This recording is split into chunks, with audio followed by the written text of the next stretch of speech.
Bapak Ibu Saudara, sama-sama kita lihat tampilan di layar depan.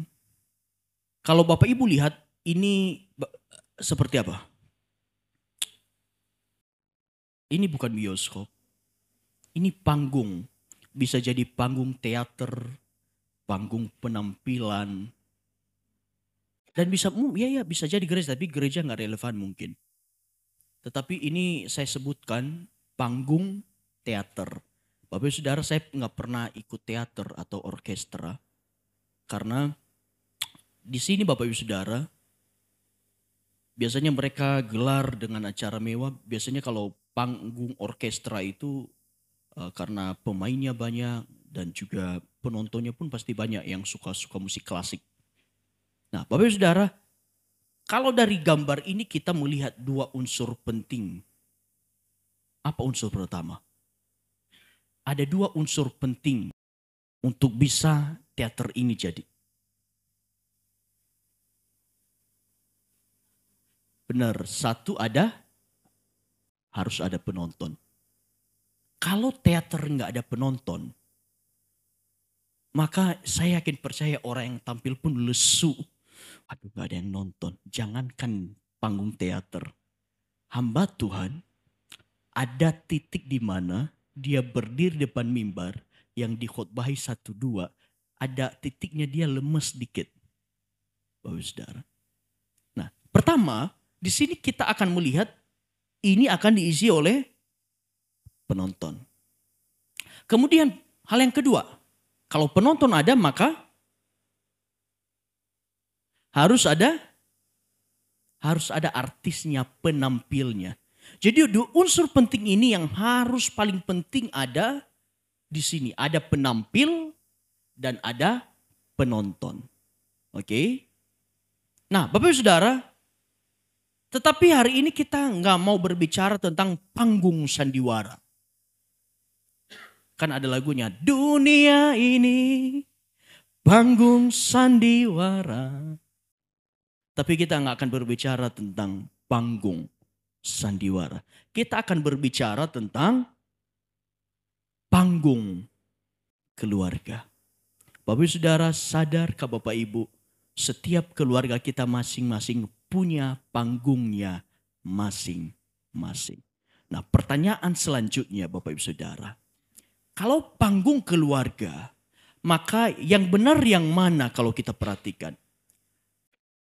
Penontonnya orang tua, penampilnya adalah anak, atau penontonnya anak, penampilnya orang tua? Oh, haleluya. Gimana? Ulang sekali lagi. Sekali lagi. Yang mana yang benar? Terima kasih Tuhan, jemaat kami cukup pahami saat itu Tuhan. Haleluya. Saya langsung senang dengar ini Bapak Ibu Saudara. Karena gini, tidak jarang terjadi dalam keluarga yang disuruh tampil siapa? Anak, sana. Dan saya senang Bapak Ibu Saudara ngerti akan hal ini. Yang jadi penonton adalah anak, yang jadi penampil adalah orang tua. Seringkali keluarga awuk-awukan karena yang disuruh jadi penampil adalah anaknya, yang nonton orang tua. Anak tersiksa, Bapak Ibu Saudara. Karena anak sedikit-dikit dikomplain. Sedikit-dikit anak-anak itu dibilang, gak boleh begitu, gak boleh begini. Atau misalnya seorang bapak bilang ke anaknya, hey, ke gereja sana. Tapi orang tuanya masih di kamar tidur bobo. Karena pulang tadi pagi jam 4. Seringkali orang tua hanya bertindak sebagai penonton anak-anaknya yang tampil. Tetapi sesungguhnya yang jadi penampil itu adalah orang tua dan anak-anak menonton gerak-gerik orang tua. Amin. Nah, Bapak Ibu Saudara, bayangkan keluarga sebagai sebuah panggung besar. Di atas panggung itu orang tua adalah pemeran utama. Sementara di kursi penonton duduk anak-anak yang memperhatikan dengan seksama. Mereka tidak hanya menonton, mereka menyerap, meniru, mengulang apa yang mereka lihat. Baru tadi malam saya ngomong di rumah. Kebetulan mama saya ada. Udah hampir 2 minggu di Pontianak. Saya bilang ke mama saya bilang ke istri saya bilang ke adik saya. Saya bilang dari kita 3 bersaudara, yang paling dominan mirip papa kita adalah saya. Mirip dalam hal yang baik, juga tidak sedikit ada buruknya juga. Bapak Ibu, saya harus akui, gak semua yang saya lihat dari bapak saya adalah yang baik-baik. Tetapi apa yang buruk juga nempel. Karena itu yang saya lihat, saya tonton, saya perhatikan, dan saya ulangi selama saya hidup bersama-sama dengan dia. Dan itu yang saya lakukan. Saya kasih contoh yang baik-baik aja ya Bapak Ibu Saudara. Nanti yang buruk-buruk biarlah jadi konsumsi kami. Bapak Ibu, papa saya itu kalau dia kemana-mana, dia makan enak, dia nggak akan tenang makan enak. Kalau ada kesempatan dibawa pulang untuk anak-anak dan istrinya, dia akan lakukan itu. Dia mikir orang di rumah. Dan ternyata tanpa saya sadari, itu ngalir di dalam tubuh saya. Saya kalau lagi makan, selagi makanan itu bisa saya bawa pulang, maka saya akan bawa pulang ke istri saya supaya dia juga bisa nikmati. Itu dia Bapak Ibu Saudara dari segelintir kebiasaan orang tua saya yang tanpa saya sadari menempel dalam kehidupan saya.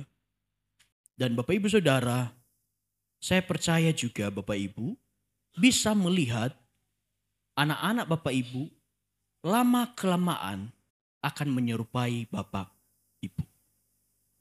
Kecuali kalau anaknya tidak tinggal bersama dengan Bapak Ibu semua. Makanya kenapa penting sekali kita hidup bersama dengan anak. Karena anak akan jadi seperti apa yang kita perlihatkan kepada anak. Amin. Nah, Bapak Ibu Saudara, di Amsal 20 ayat 7 sama-sama kita baca. 3, 2 ya. Orang benar yang bersih kelakuannya apa? Berbahagialah keturunannya. Orang yang bersih kelakuannya, berbahagialah keturunannya. Saya percaya kalau orang tua takut akan Tuhan, anaknya juga kemungkinan besar akan takut akan Tuhan. Kalau orang tuanya sopan, anaknya juga pasti sopan. Bapak Ibu. Nah, apa yang diperhatikan anak dalam kehidupan kita sebagai penampil panggung keluarga? Pertama Bapak Ibu Saudara, yang diperhatikan anak adalah satu, cara kita mengasihi Tuhan.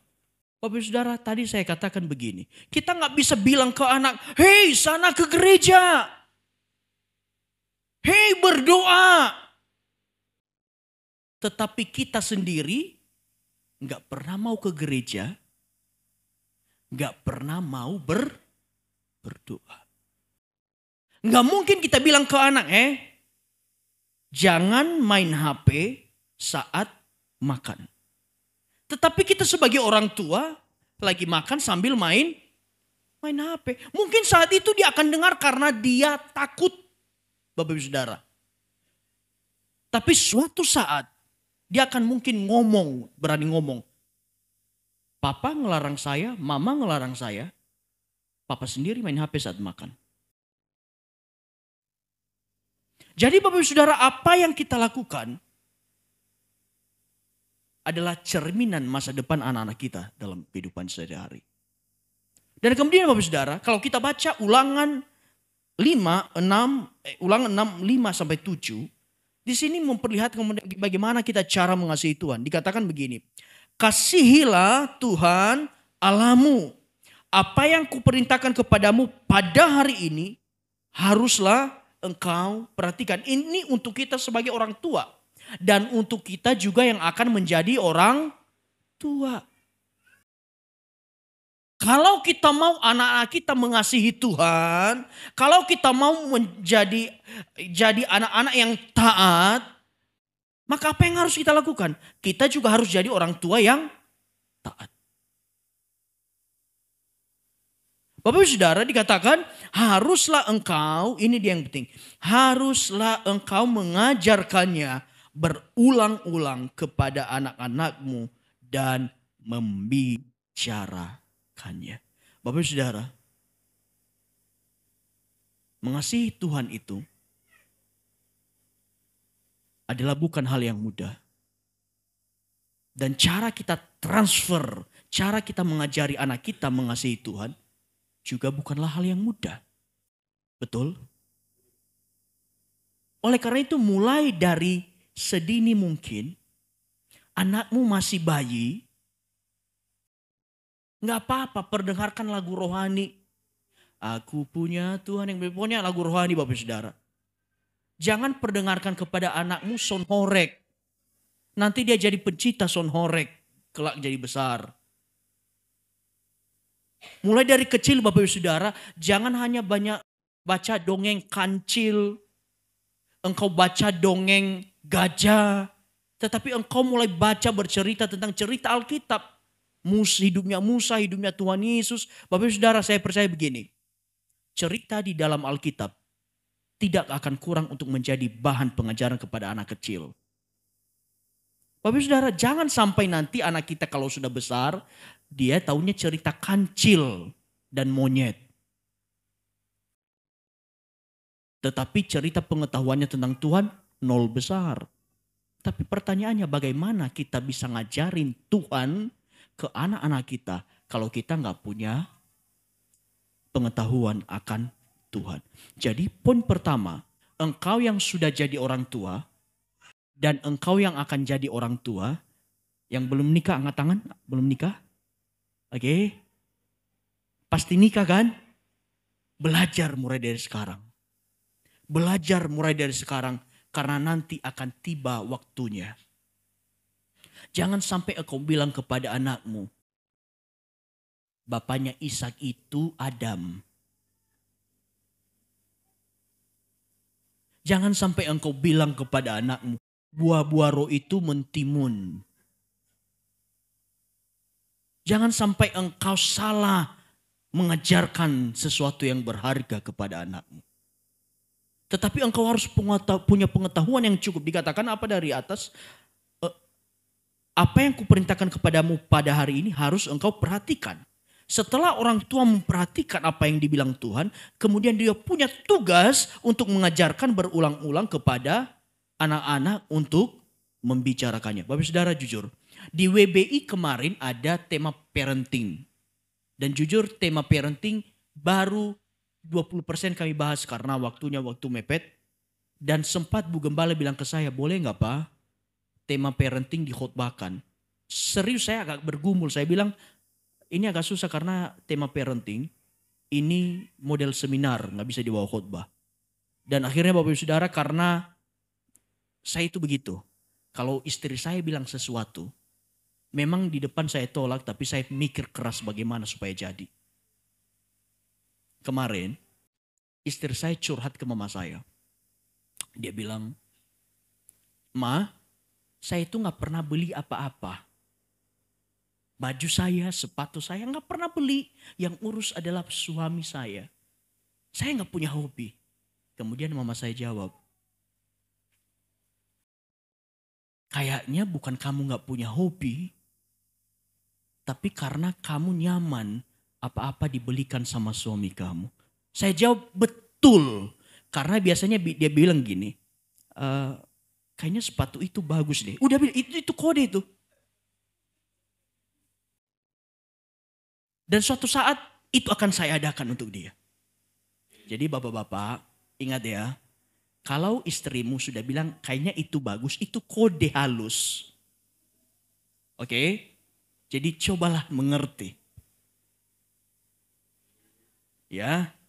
Oke, lanjut Bapak Ibu Saudara. Nah, bagaimana cara mengasihi Tuhan akan diperhatikan seorang anak kepada diri ayah ibunya. Satu, anak belajar memprioritaskan Tuhan dalam hidup lewat orang tuanya. Kalau orang tuanya setiap hari Minggu pagi dia udah buru-buru. Ayo nak bangun, kita masak, yuk kita sarapan, kita setrika baju cepat, jangan sampai terlambat ke gereja. Ayo setengah jam sebelum ibadah mulai kita harus sudah di gereja. Maka mulai dari itu anak belajar setengah jam sebelum ibadah harus udah di gereja. Tapi kalau kita jadi orang tua, udah setengah 10, ibadah jam 10, kita masih leha-leha, anak pun mikir begini, oh berarti gak apa-apa telat 15 menit, mama saya aja gitu. Bapak Saudara, saya mau katakan Bapak Ibu, apa yang engkau praktekkan saat ini sebagai orang tua, nanti engkau akan menyesal suatu saat kalau apa yang engkau perlihatkan tidak baik, karena engkau akan tuai suatu saat apa yang engkau tanam hari ini.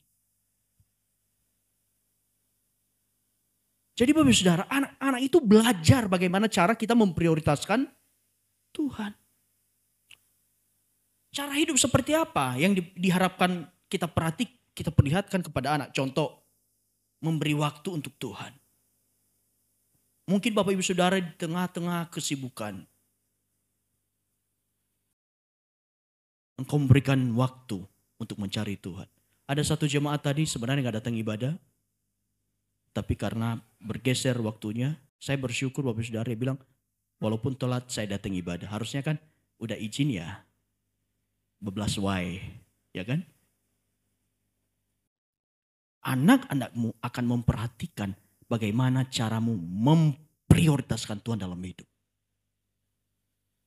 Jadi jangan nanti sudah besar, engkau baru teriak-teriak, nak ke gereja, tapi engkau gak pernah kasih contoh yang baik. Nak berdoa, nak baca Alkitab, tapi anakmu gak pernah lihat engkau berlutut dan berdoa. Gak pernah lihat engkau baca firman Tuhan. Bahkan gak pernah melihat engkau, gak pernah memperhatikan engkau membacakan cerita Alkitab kepada anakmu. Bagaimana dia punya hal itu. Jadi poin penting adalah engkau harus takut akan Tuhan dulu kalau engkau mau lihat anakmu takut akan Tuhan. Karena saya tahu kenapa kita mau anak kita takut akan Tuhan. Karena anak-anak yang takut akan Tuhan itulah yang akan dijaga Tuhan dan dibuat berhasil. Amin. Kita mau lihat anak kita disertai Tuhan. Perlihatkan hidupmu yang disertai Tuhan itu. Kemudian Bapak Saudara, baca Alkitab, berdoa. Pada saat kita berdoa Bapak Saudara, kita sedang memperlihatkan sesuatu kepada anak. Bahwa komunikasi dengan Tuhan itu penting. Saya percaya Bapak Saudara, anak kecil yang mungkin baru 3-4 tahun, melihat engkau sedang berdoa di kamar, engkau berkata, Tuhan terima kasih untuk berkat-Mu, kebaikan-Mu. Mungkin anakmu akan masuk, dia akan tanya, Ma, Pa, lagi ngomong sama siapa? Gak ada orang. Dan engkau di situ bisa menjelaskan, nak, ini namanya berdoa. Tuhan itu memang tidak bisa kita lihat dengan mata kita, tapi Tuhan Maha hadir dan mendengar apa yang kita doakan. Dan mulai saat itu anakmu akan punya pemahaman bahwa berdoa itu penting, karena apapun yang dialaminya Tuhan pasti dengar. Amin. Kedua, pada saat engkau baca Alkitab, anakmu akan datangi engkau, Ma, Pa, baca apa? Engkau jelaskan, sayang, saya sedang belajar Alkitab, baca Alkitab supaya saya lebih lagi mengenal Tuhan. Dan kedua, ketika engkau memberikan persembahanmu kepada Tuhan, anakmu juga akan tanya, Ma, kenapa sih kita harus kasih persembahan? Kenapa harus ngasih perpuluhan? Dan itu adalah saatnya engkau menanamkan nilai-nilai kekristenan kepada anakmu. Bahwa apa yang kita punya ini adalah titipan Tuhan. Dan apa yang menjadi bagian Tuhan kita harus kembalikan supaya Tuhan mempercayai kita lebih banyak lagi. Amin. Kalau dari kecil gak pernah diajarkan, nanti besar susah. Pohon yang kecil masih gampang dibengkok-bengkokkan Bapak Ibu Saudara. Tapi kalau pohon sudah besar, pohon durian, itu susah untuk dibengkokkan. Jadi selagi anak-anak kita masih kecil, yuk Waktunya engkau ngajarin tentang Tuhan sebanyak-banyaknya. Jangan cuma cerita kancil dan kucing. Amin. Haleluya. Bapak Ibu Saudara, di Alkitab contoh yang sama terjadi di Lois dan Eunike. Lois ini adalah neneknya Timotius dan Eunike adalah ibunya Timotius. Mewariskan iman kepada Timotius. Cara hidup Lois, neneknya dan ibunya Eunike mewariskan kepada Timotius iman yang benar kepada Tuhan. Saya rindu Bapak Saudara, di rumah yang paling punya banyak waktu kepada anak siapa? Ibu. Kalau di rumah ibu baru di luar di sekolah temannya, tapi di rumah itu adalah ibu. Makanya Alkitab nggak pernah salah. Yang ditulis di sini adalah nenek dan ibu, karena mereka yang punya waktu paling banyak. Jangan sibuk hanya main TikTok, jangan sibuk hanya main Facebook, tetapi ambil waktu untuk ngajarin anak-anak untuk menjadi pribadi yang takut akan Tuhan. Amin. Nah itu dia, anak-anak itu memperhatikan bagaimana kita memprioritaskan Tuhan dalam hidup kita. Bapak Ibu Saudara, saya mau tanya kepada kita, mana yang benar? Nak, pergi ke gereja.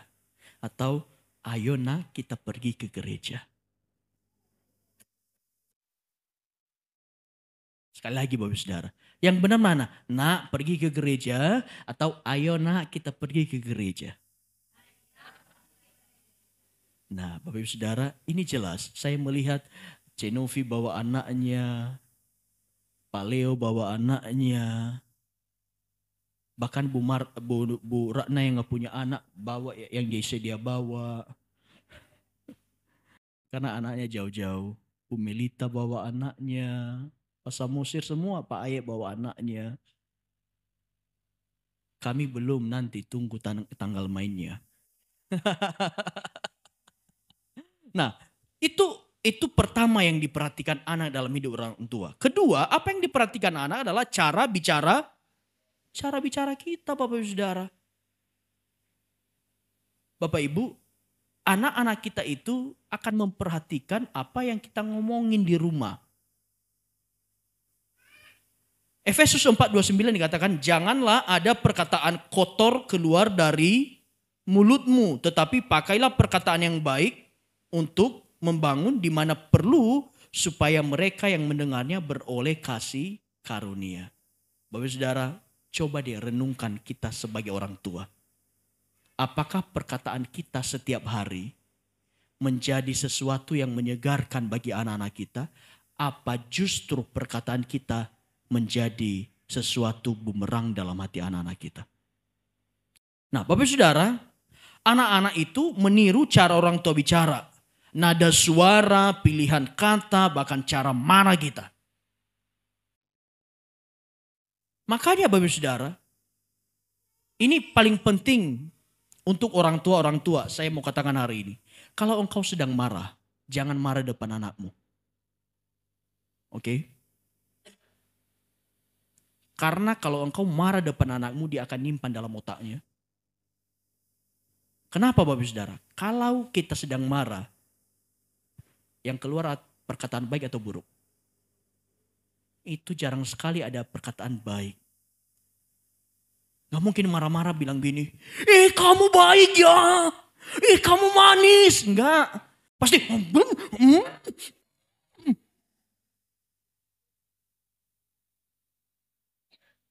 Jadi anak-anak mau merekam semua apa yang kita katakan, dan suatu saat dia akan perkatakan apa yang dikatakan itu. Cara bicara orang tua bisa membangun atau meruntuhkan hati anak. Bapak Saudara, seringkali ada orang tua yang mengutuki anaknya tanpa dia sadar. Bapak Ibu, saya mau katakan, ini bukan teori tetapi ini kenyataan. Kalau engkau dari sekarang kerjamu mengutuki anakmu, tunggu dia dewasa, kebalik dia akan mengutuki engkau.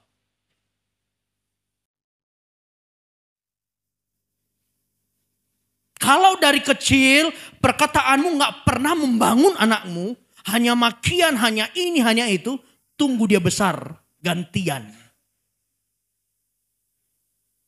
Makanya tadi di awal, Kita harus bawa anak kita takut akan Tuhan.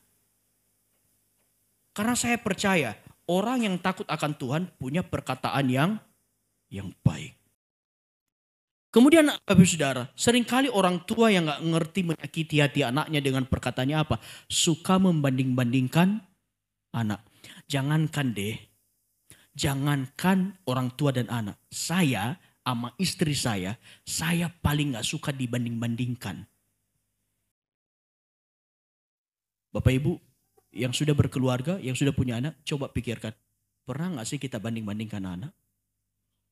Coba kamu kayak anak tetangga, gak disuruh langsung cuci piring. Kamu ini. Coba kayak anak tetangga juara 1, juara 2. Kamu juara 1 dari belakang. Bapak Ibu, ketika engkau mulai membanding-bandingkan anakmu, itu sedang meninggalkan luka yang mendalam di hatinya. Dan suatu saat itu akan menjadi kepahitan. Dan kepahitan itu akan berujung kepada anak tidak mau memperhatikan orang tua. Begini Bapak Saudara. Anak-anak itu adalah kepercayaan yang Tuhan kasih. Rawatlah mereka dengan baik. Syukurilah mereka. Jangan bandingkan mereka dengan orang lain. Kalau kita sebagai suami atau kita sebagai ibu suka membanding-bandingkan, coba bayangkan kalau engkau seorang istri dan suami mulai ngomong, cobalah kamu kayak istrinya si A. Wajahnya mulus, kincunya tebal, badannya wangi. Lah kamu badannya wangi bawang. Sakit hati enggak? Jadi Bapak Saudara, perhatikan setiap perkataan kita. Jangan sampai engkau hanya banding-bandingkan anakmu dengan anak orang. Tetapi rawatlah anakmu dengan baik.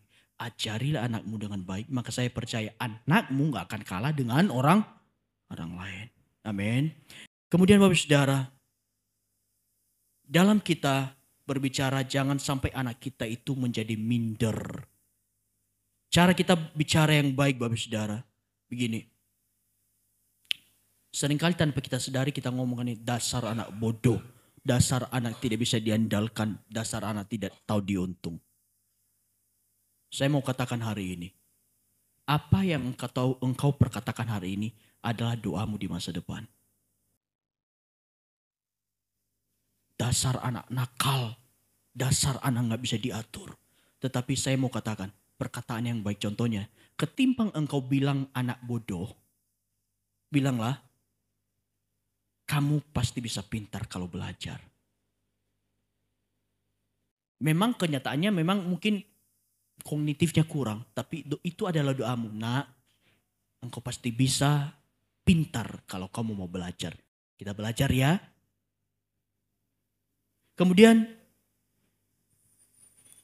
ketimbang kita bilang dasar pemalas, engkau bisa bilang anak saya rajin belajar. Ketimbang engkau bilang dasar nggak berguna, mendingan engkau bilang kamu pasti bisa. Jadi Bapak Ibu Saudara, perhatikan cara bicaramu karena itu akan terekam dalam pikiran anak-anakmu dan itu yang akan membentuk kehidupannya. Dan saya mau katakan, apabila ada anak-anak hari ini di sini yang kau tersakiti oleh perkataan orang tuamu, yang kau pernah tersakiti oleh perbuatan orang tuamu, saya mau katakan Tuhan Yesus ada di sini dan Dia siap menyembuhkan luka hatimu supaya masa depanmu lebih baik. Karena tidak ada masa depan yang baik yang dibangun dari akar kepahitan. Dan untuk orang tua, yuk kalau kita selama ini hanya punya perkataan yang sia-sia, perbaiki cara hidup kita untuk mempunyai perkataan yang baik. Sebisa mungkin jangan bertengkar depan anak, tadi sudah saya katakan. Dan cara bicara orang tua saat dipraktekkan anak kepada, cara bicara orang tua itu juga akan dipraktekkan anak kepada orang lain. Kalau engkau bilang ke anakmu dasar bodoh, anakmu tanpa sadar dia juga akan bilang ke temannya dasar bodoh. Jadi apa yang engkau bicarakan, bagaimana caramu bicara akan ketiplak dipraktekkan oleh anak. Mungkin belum untuk dirimu, tapi untuk lingkungannya. Tapi suatu saat kalau dia udah besar, dia akan balas apa yang kau perbuat kepadanya. Kalau dia tidak dipulihkan dan bertobat. Jadi udah dua. Apa yang diperhatikan anak di panggung keluarga. Satu, cara orang tua mengasihi Tuhan. Kedua, cara orang tua berbicara.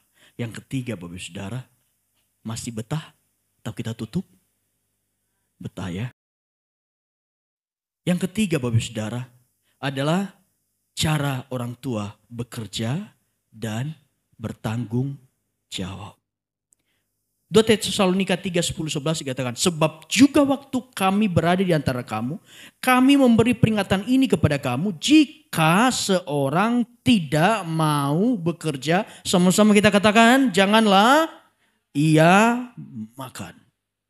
Kami katakan ini karena kami dengar bahwa ada orang yang tidak tertib hidupnya dan tidak bekerja melainkan sibuk dengan hal-hal yang tidak berguna. Bapak Saudara,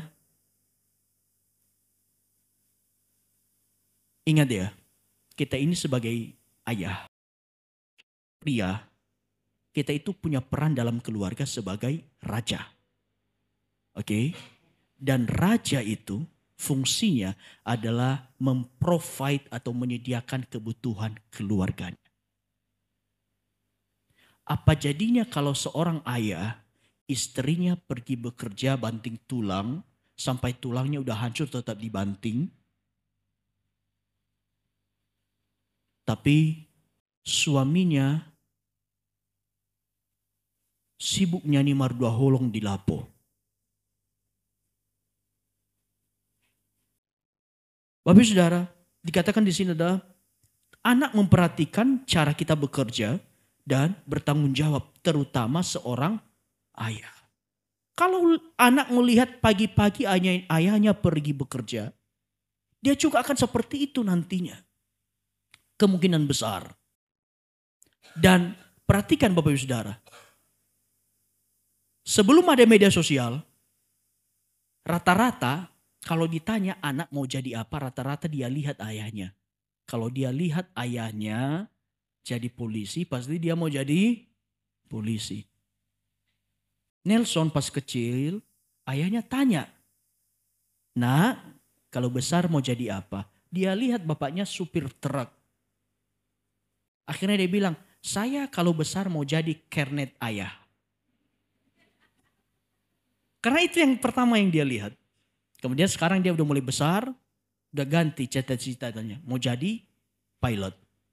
Nah, dia bilang mau jadi pilot, mamanya yang kebakaran, nggak mau. Selain biayanya besar, risikonya juga besar. Jadi etos kerja pertama kali anak lihat itu bukan dari tetangga, tetapi dilihat dari orang tuanya bekerja. Juga kedua, anak perempuan mungkin di rumah. Bapak Ibu Saudara, mama saya ada di sini. Dan sampai sekarang saya praktekkan. Saya kalau Sabtu itu tidak bekerja. Tahu Bapak Ibu kalau Sabtu saya ngapain? Saya cuci kain.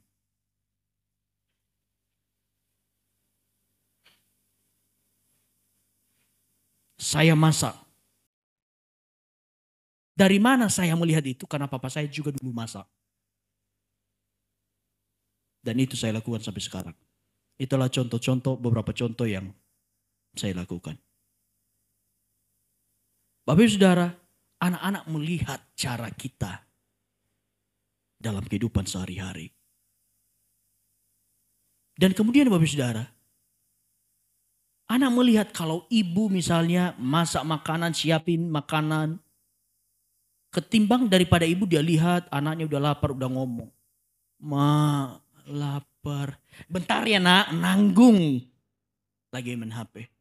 Suaminya balik, buka tudung masih kosong. Apa ngeribut? Tetapi kalau kita menjadi orang tua bertanggung jawab, anak-anak memperhatikan, oh orang tua saya, papa saya bekerja, mama saya bekerja, mama saya siapin makan sarapan ini itu. Dan saya percaya dari apa yang dia lihat itu suatu saat dia akan lakukan sama persis. Kenapa saya akhirnya bisa masak? Karena saya melihat dari orang tua saya. Dan itu saya lakukan sampai hari ini. Jadi bagi yang cewek-cewek, ciwi-ciwi, jangan langsung oke kalau mau nikah. Juga engkau perhatikan dulu keluarganya bagaimana. Bukan masalah bisa masaknya.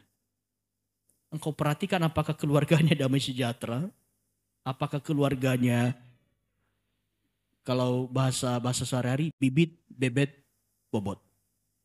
Engkau harus perhatikan itu.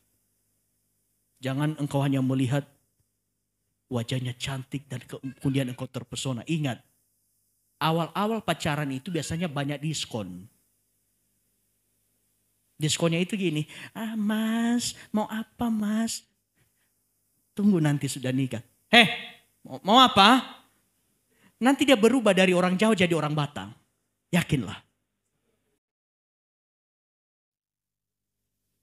Nada suaranya maksudnya akan berubah. Jadi Bapak Ibu Saudara, cara bekerja dan bertanggung jawab akan diperhatikan anak-anak kita. Apa yang diperhatikan? Kalau orang tua bekerja dan bukan malas-malasan, akan memberi pengertian kepada anak bahwa untuk menikmati berkat Tuhan maka harus bekerja. Kalau dia lihat orang tuanya hanya tidur saja dan makanan juga tetap ada, anak mikir gini, oh berarti tanpa bekerja juga tetap makan. Sedangkan firman Tuhan bilang apa? Yang tidak bekerja janganlah ia makan. Jadi Bapak Saudara, perhatikan baik-baik, kita sebagai orang tua di tempat ini. Engkau harus memperhatikan etos kerja kepada anak-anakmu supaya dia jadi anak yang mau bekerja untuk menikmati berkat Tuhan. Karena orang yang diberkati Tuhan itu bukan orang yang tidur-tiduran, tetapi orang yang bekerja dengan tangannya, orang yang bekerja dengan jerih lelahnya. Itulah yang diberkati Tuhan. Yang diberkati itu bukan yang nyanyi-nyanyi mardua holong di lapong. Enggak.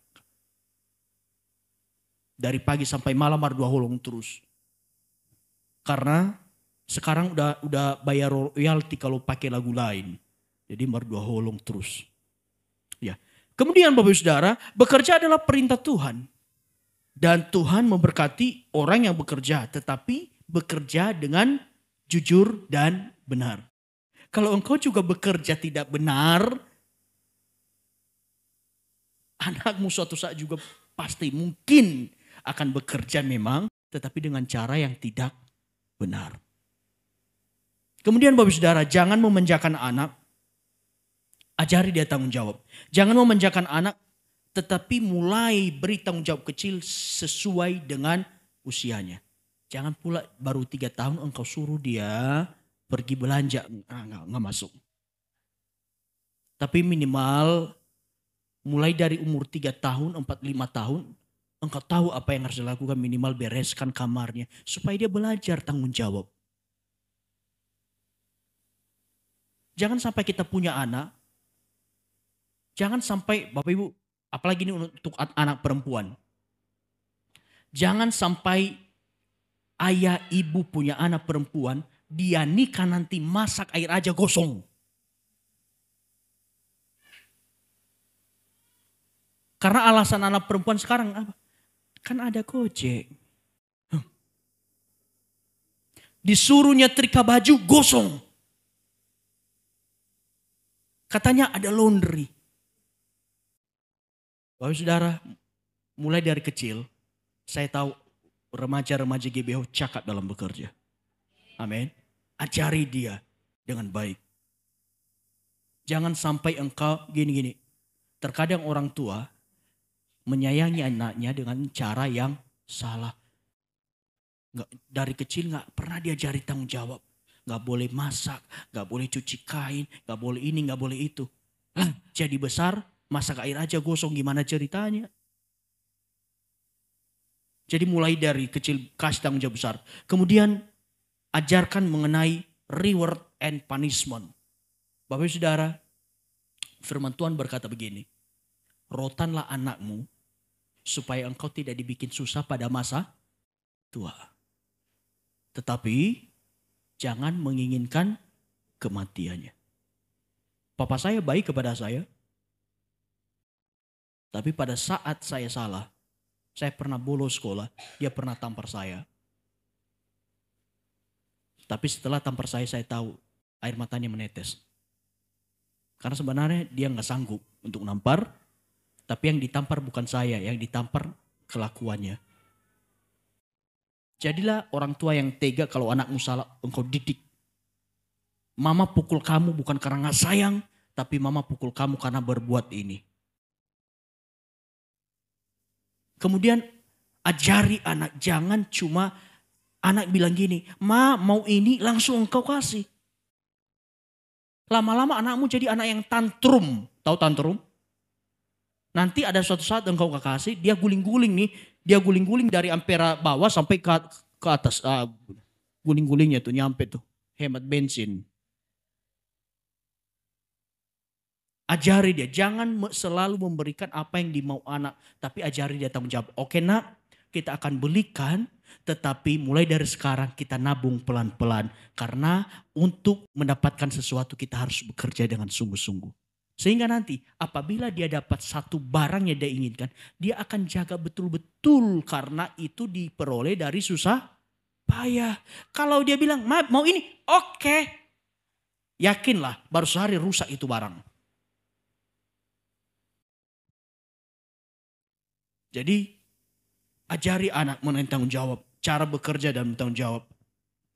Bapak Ibu Saudara, perhatikan bahwa pekerjaanmu sebagai orang tua akan menjadi batu loncatan bagi anak dalam bekerja dan memilih pekerjaan. Saya ingat pesan papa saya yang paling saya ingat sampai sekarang ini. Papa saya pernah ngomong ke saya begini.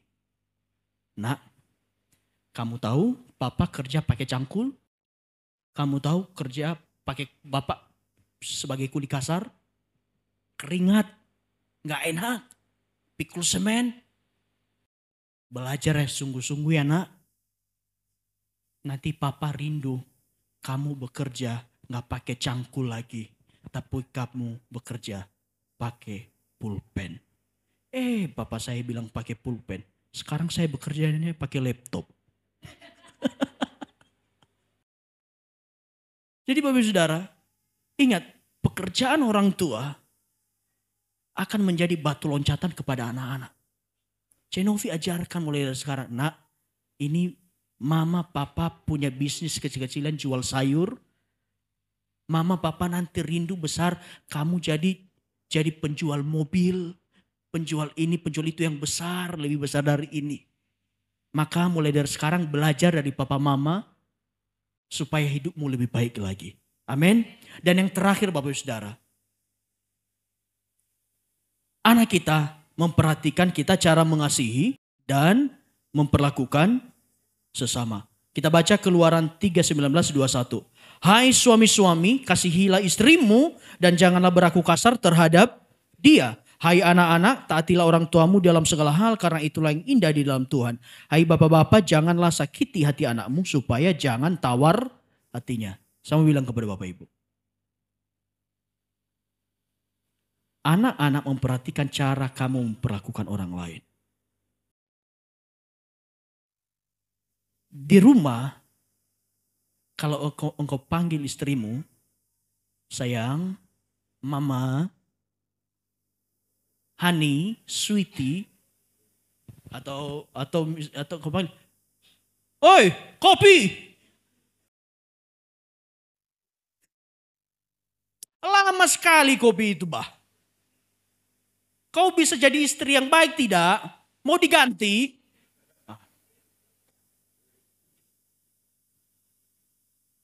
Anak-anak memperhatikan bagaimana cara kita memperlakukan sesama kita. orang tua itu, anak-anak itu memperhatikan. Engkau juga sebagai orang tua, anak juga memperhatikan bagaimana engkau cara memperlakukan orang tuamu, mertuamu.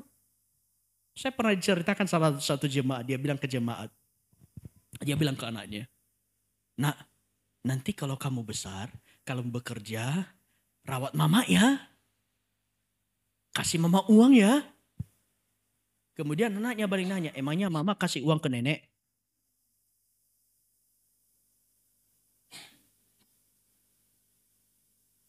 Begini, Bapak Ibu Saudara. Anak kita akan memperhatikan bagaimana kita cara memperlakukan orang lain. Anak belajar mengasihi dan menghormati lewat cara ayah ibu memperlakukan, pertama, memperlakukan ibu, dan ibu memperlakukan ayah. Dan sebaliknya, Bapak Ibu Saudara, bagaimana kita memperlakukan orang tua. Kita sebagai orang tua nggak usah bombardir anak, mulai engkau ngomong, "Nak, nanti kalau besar kasih emak uang. Nak, nanti kalau besar gajimu ke mama." Enggak usah. Tetapi engkau perlakukan dia dengan baik. Karena saya tahu anak yang diperlakukan dengan baik sesuai firman Tuhan pasti tidak akan melupakan orang tuanya. Amin. Setuju nggak anak-anak muda yang masih punya orang tua? Kalau kita dikasihi orang tua kita, ketika engkau makan enak, engkau pasti ingat orang tuamu. Tapi kalau engkau lihat orang tuamu, dia makan bakso sembunyi, lihat makan. Anak suatu saat juga mikir, dulu mama makan bakso sembunyi-sembunyi. Bapak Saudara, cara kita memperlakukan anak kita, suami istri kita, orang tua kita juga akan diperlakukan oleh anak kepada kita. Anak belajar kesetiaan lewat orang tua yang saling mengasihi dan akan menjadi fondasi bila anak kelak berkeluarga. Kenapa sih orang tua yang broken homes? Saya banyak ngalami, bukan banyak ngalami, banyak melihat di lingkungan kerja saya. Ada orang tua yang broken home, anaknya hamil di luar nikah, dan kalau tidak diselesaikan nanti akan merentet sampai selanjutnya. Tapi kalau anak melihat kesetiaan orang tua kepada anak, kesetiaan suami istri, juga dia akan bilang, "Aku mau punya keluarga seperti papa, mama." Anak belajar kesetiaan lewat orang tua, Bapak Saudara. Juga anak belajar menghargai orang lain lewat teladan orang tua. Bagaimana kita cara memperlakukan orang lain. Bagaimana kita cara men-treat orang lain. Kemudian Bapak Saudara, anak belajar bila tiba saatnya orang tua akan menuai segala perbuatan mereka lewat anak-anak mereka dalam memperlakukan orang lain. Saya mau tanya kepada Bapak Ibu. Kita mau lihat anak-anak kita baik? Kita mau lihat anak-anak kita taat? Takut akan Tuhan? Berhasil? Lakukanlah hal yang sama. Karena cerminan masa depan anak-anakmu adalah kehidupanmu yang sekarang. Bisa diaktifkan audionya, ada satu video yang mau diputar. Juang minta tolong diaktifkan tombol audionya. Lampu ini dimatikan.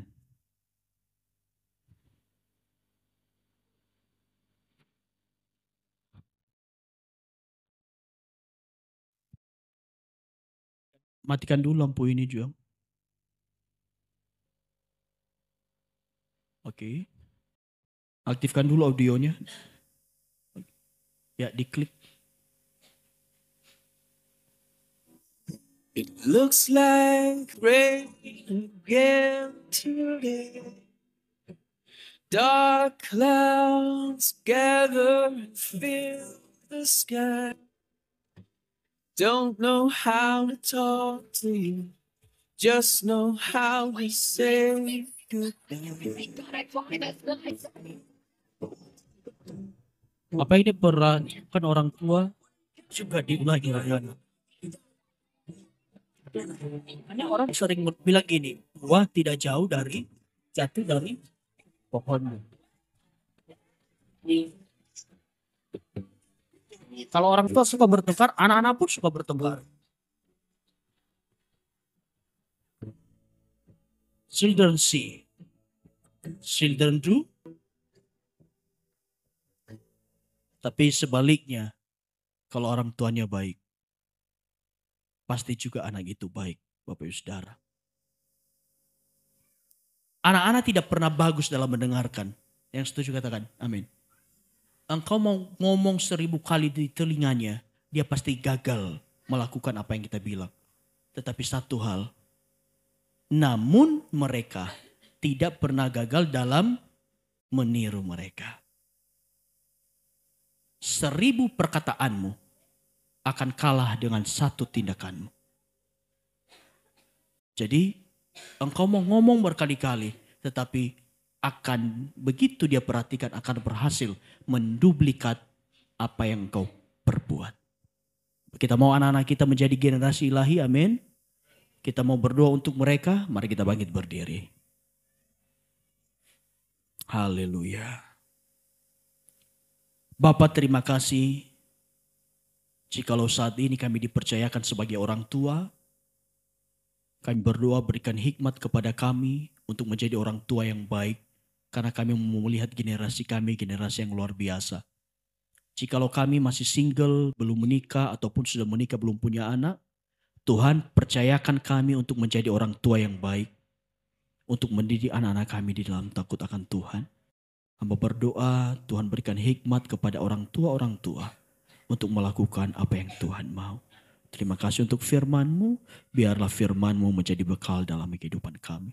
Dalam nama Tuhan Yesus kami berdoa. Haleluya. Amin.